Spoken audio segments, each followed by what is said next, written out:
Welcome to the 2023 Avant Gardener Spring Garden Tour.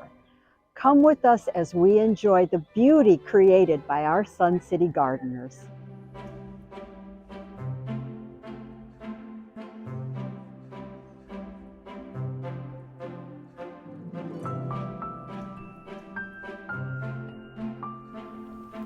Over at the Fitchco's garden, Rebecca and Jim's motto is Dig the Good Life. They've created a sanctuary reflecting an English cottage coastal garden for birds and bees to thrive. Hydrangeas, palms, roses, lavender, and native plants are reflected in their peaceful sanctuary overlooking a lovely lagoon.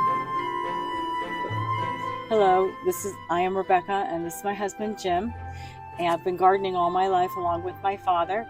My garden is a garden sanctuary. I make it for enjoyment of tilling the soil, planting the plants, watching them grow, and then watching nature come and enhance the effect of the garden. And then it gives me inner self-peace.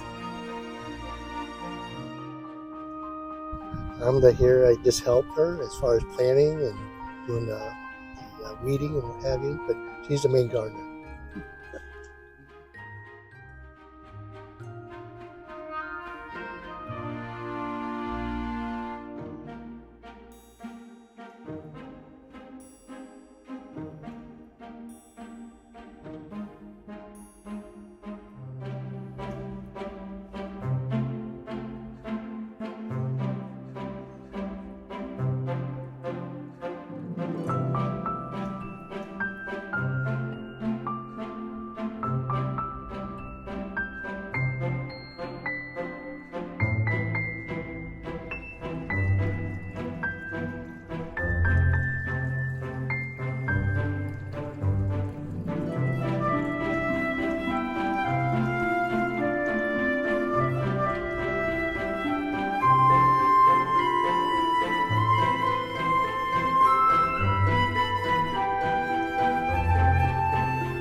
The O'Sullivan's garden is all about color throughout the seasons. Lynn and Frank have included varieties of the same species to create pops, giving the garden a cohesive design and making it almost maintenance-free. The backyard is serene with pots of colorful flowers.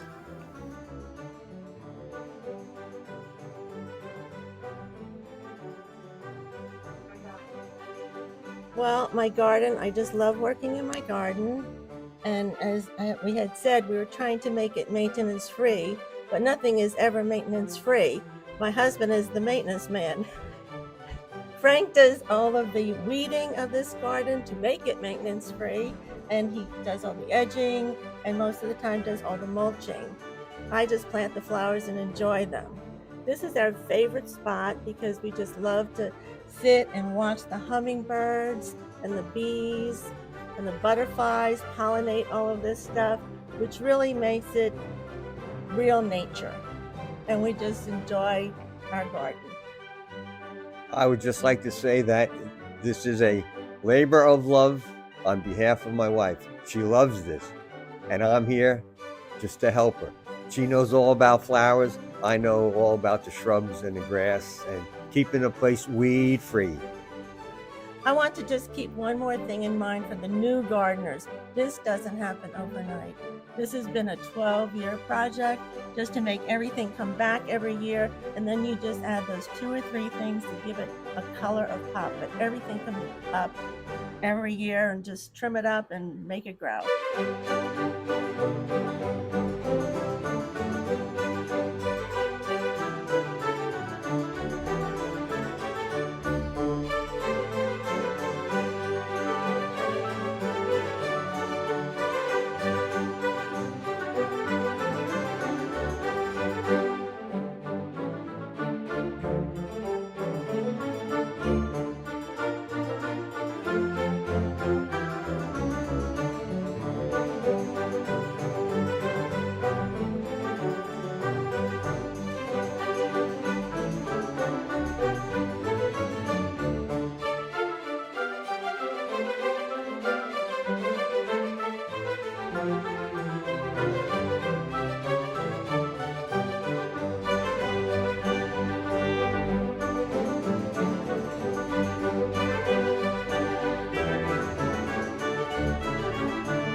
In the spring of 2022, Jerry Hain and Jim Roberts began creating their vision of a Charleston secret garden. A new paver path leads through subtropical foliage, hardy perennials, and a camellia garden. An enormous collection of orchids, earning Jerry the title of the Orchid Guy, is situated throughout the garden, adding to what is becoming a slice of paradise in the shade.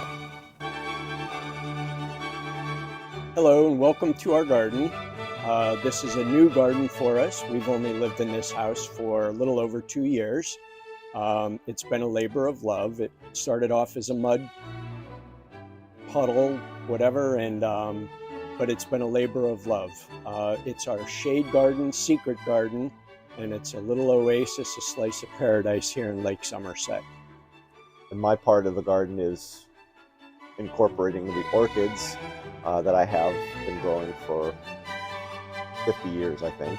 I have over 300, and it's pretty easy to incorporate that many orchids into this shady part of the garden.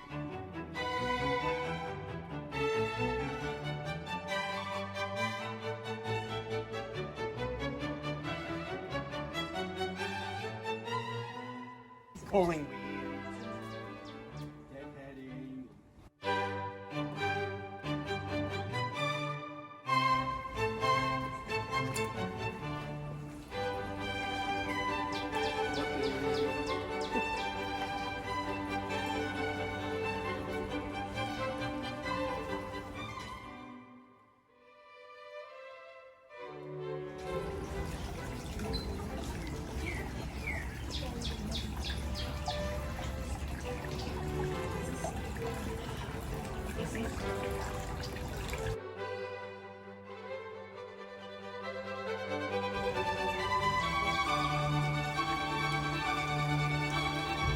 So these plants are only, the oldest ones that are in here might be 6 months.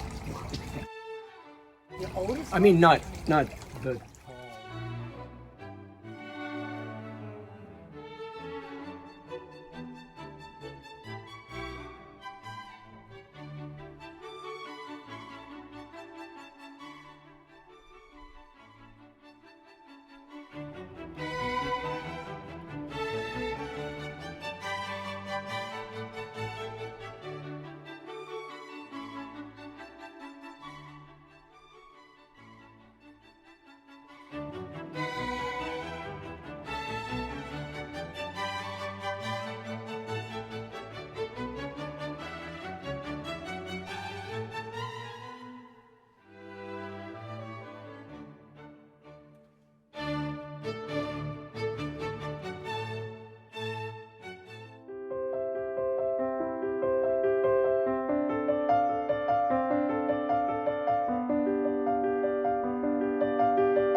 Ruby and Calvin Murray created a tropical garden for relaxing and entertaining. The porches are filled with pots of succulents and English ivy, with the back garden situated on a lagoon with cozy sitting areas. Sun and shade provide the perfect setting for irises, cannas, elephant ears, banana trees, and colorful perennials. Calvin, would you like to talk about all the hard work you've been doing in this garden? What you're most proud of? For help. She's the one the driving force behind it all. And Miss Ruby, what have you been doing this year to get ready? Well, we've been doing a lot of cleanup work due to the winter that we had. We have a lot of tropicals, and they did take a hit, but fortunately, they're all coming back, and we're real proud of it. And this is a labor of love. We love what we do, and we enjoy sitting outside in each area. We have our coffee here. In the evening, sometimes we'll have a little cocktail out here or read a magazine or put our music on and just enjoy the environment. It's beautiful. How many sitting areas do you have within your garden? Oh, we have 5 sitting areas.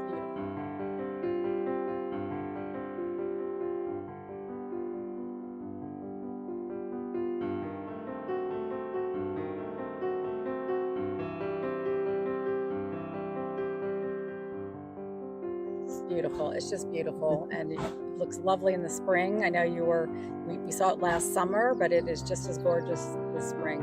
Well, thank you. We appreciate it. Thank you.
At the buyer's home, Jeff and Patricia completely renovated their garden to achieve the Clemson Certified Carolina Yard designation using environmentally friendly landscape practices. With multiple beds filled with a variety of native plants, camellias, cannas, and sage, it is a magnet for butterflies, bees, and a variety of birds.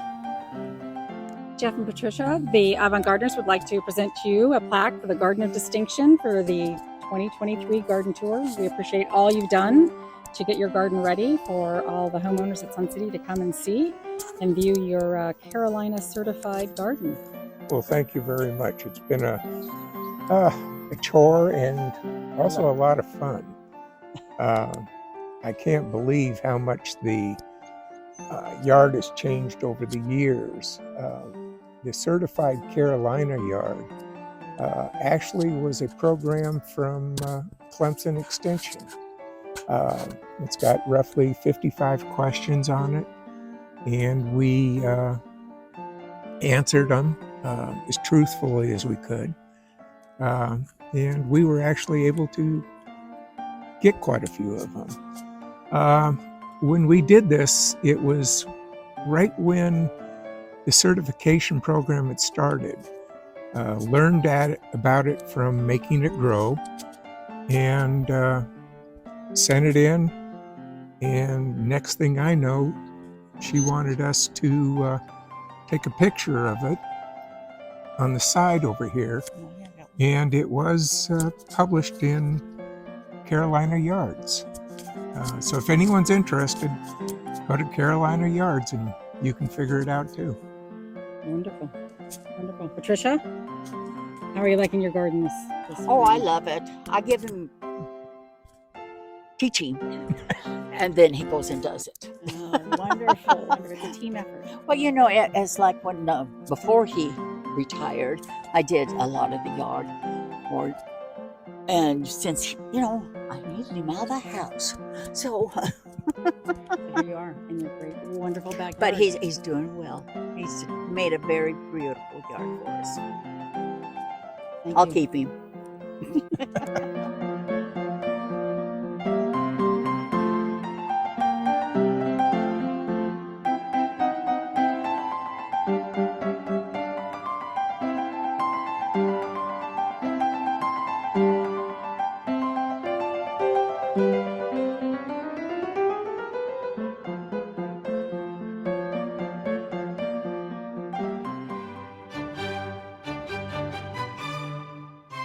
Southeast East in Pinckney Hall today as the Avant Gardeners create displays with Asian influence here for their garden tour.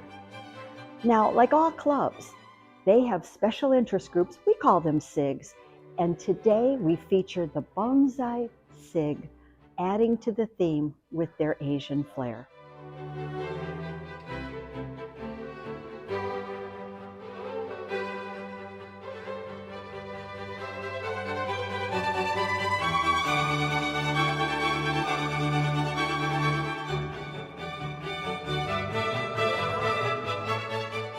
Mary, you are in charge of the Bonsai SIG, adding to the special theme today.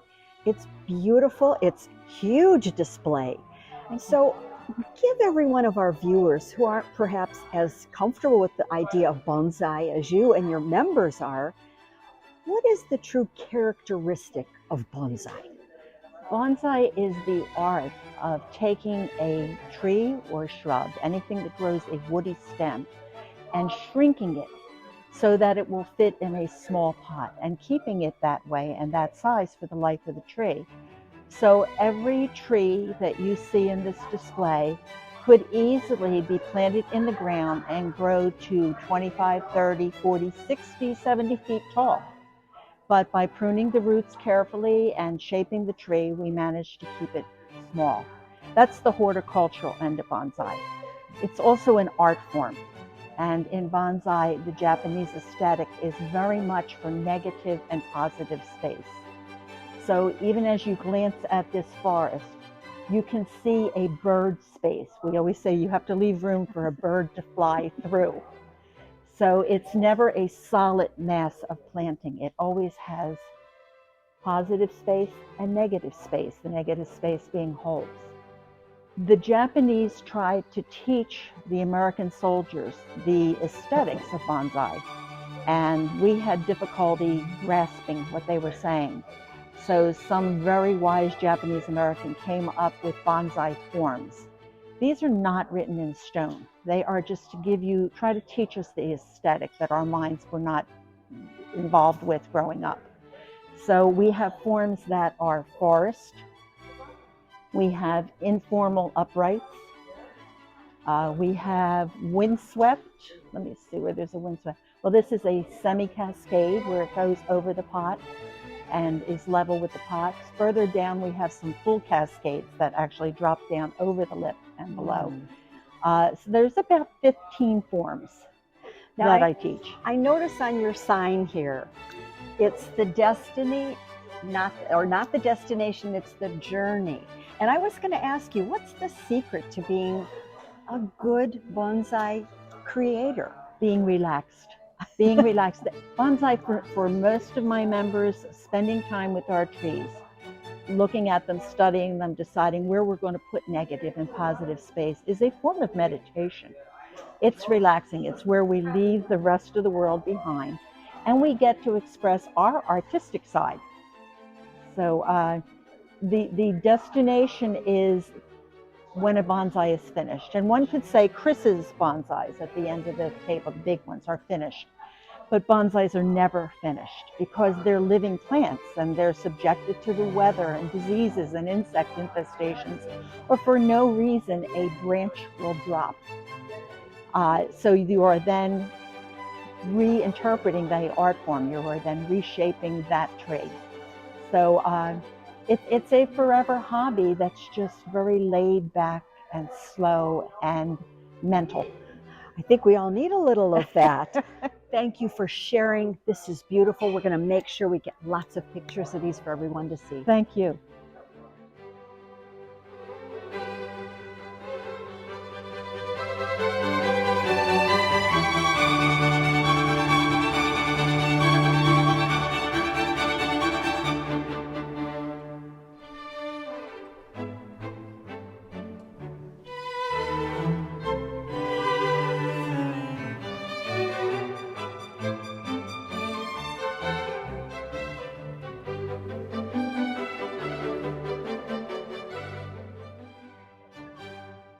All the collective efforts of today's garden tour fund the community and Hummingbird Garden. What a beautiful way to end our show as we learn more about this amenity in Sun City.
Sue, give us the backstory about the origin of this beautiful amenity that we have here in Sun City. So the garden was proposed by somebody in Sun City who was president actually of the Bird Club at the time, and came to the president of the garden club, and together they decided to put this garden together. And it was started in the planning in 2009, and it was installed in 2010. And it's been maintained since then. Currently, it's being maintained by the Avant Gardener Club and volunteers from the club. Let's give a little bit of kudos to those volunteers that come. Share with our audience, how intensive is the volunteer effort here? So we have a group that comes in here every week. And so it's one day a week per group. And they're in here usually about an hour and a half in the morning. And yeah, it's a lot of work to keep a big garden like this going. But I'll tell you, a lot of hands makes the work go pretty quickly. And it's fun to be doing this here. I've talked to some of your volunteers and they always enjoy it and they keep encouraging people to come and help. I mean, we're talking mulch, we're talking, amending the soil, Right. spraying for the deer, all of that you're Right. handling. And we do get help from community. The Common Area Maintenance supplies us with the mulch and the compost we put every year in. So that is a great plus. But yes, as gardeners, we are the ones putting in the plants and maintaining them. A lot to learn, and we all learn new things every day, and we see different butterflies in here, and it's a learning experience as well as fun. I think everybody who comes today, especially if it's their first time, they're going to have a lot of return visits. Let's remind everybody, this, of course, the proceeds of our garden tour do fund the community and Correct. Hummingbird Garden. Some of the ways you mentioned community does help, but we are using the funds in which other ways? So the funds for the most part are used for new planting and also just supplies. I mean, we go through a lot of deer repellent, I'm afraid, and we don't do a lot of fertilization because we're putting down compost every year. We do some weed control, mostly with hand pulling, but we do use like salt and vinegar to spray on some things. But yeah, that's mostly plants is what the proceeds go towards, and some supplies. Well, I think it looks lush and lovely as always. Thank you so much for letting us in. You're very welcome, and thank you for coming on this garden tour and supporting the garden.